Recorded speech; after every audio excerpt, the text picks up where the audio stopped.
D&D Direct, it's here, 2024. Brilliant, I love these. We have brand new spells, enhanced spells, brand new feats, character options that weren't there before, more subclasses than were available before, ways to customize your character that you never could before. Your character's background now influences who your character is through the life of that character in ways that it never did before. Every species option in the book has been redesigned.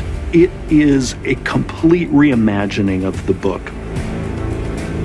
When we embarked on the redesign of the Player's Handbook, one of my big priorities for our work was to create a way for our weapon-focused characters to engage with the game in new tactical ways. We created Weapon Mastery to give our fighters, rogues, rangers, paladins, barbarians, and others, really any character who's all about using weapons, a set of tactical gameplay options that they never had before. I think it does look better. I mean, everything we had is polished and tweaked. And I think it's because it's fresh, it's going to be better. Weapon Mastery sounds great and interesting and fun, which is good. And the martial classes were lacking and the spellcasters are a bit more interesting.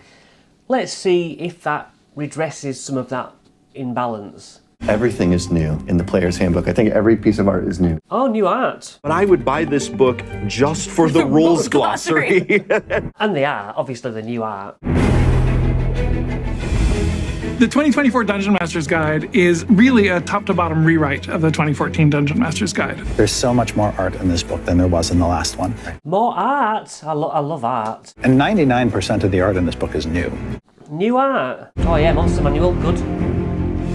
This is by far the most monster-packed monster manual D&D has ever had. Part of that, frankly, is when I was drafting the original outline, I just couldn't stop. Yes, the monster manual is about giving you the rules for the monsters and cool art. More art? God, if there's one thing I like about D&D, it's the art. Working on the monster manual, I think about when I was a kid picking up the book and being like, this is the coolest creature I've ever seen.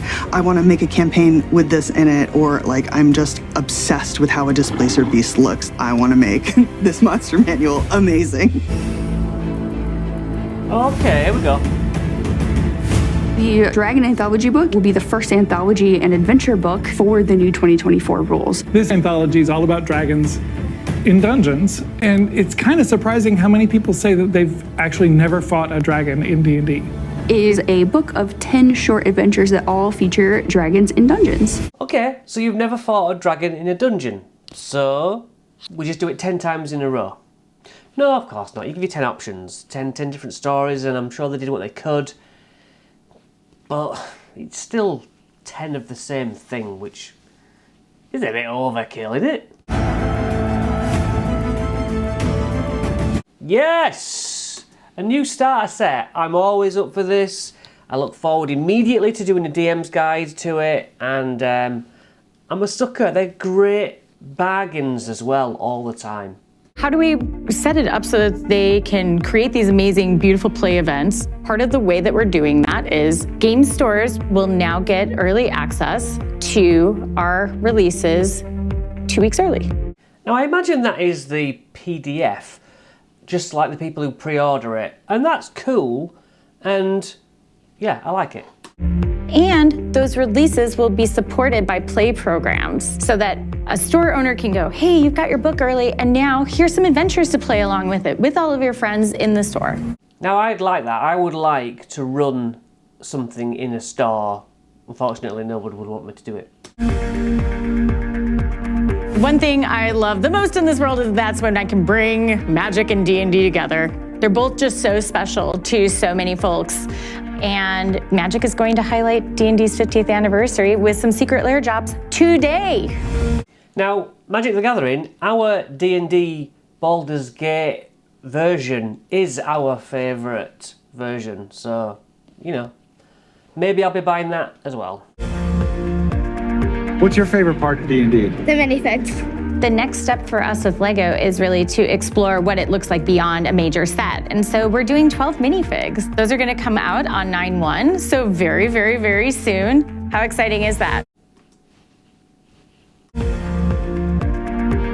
To be part of. Now these guys, yes, respect to them, and they're leading the way. They're the spearhead into people wanting and trusting WotC or whatever to have their projects online. And it makes sense. Look, it makes sense. And credit to them for being the first, to be fair.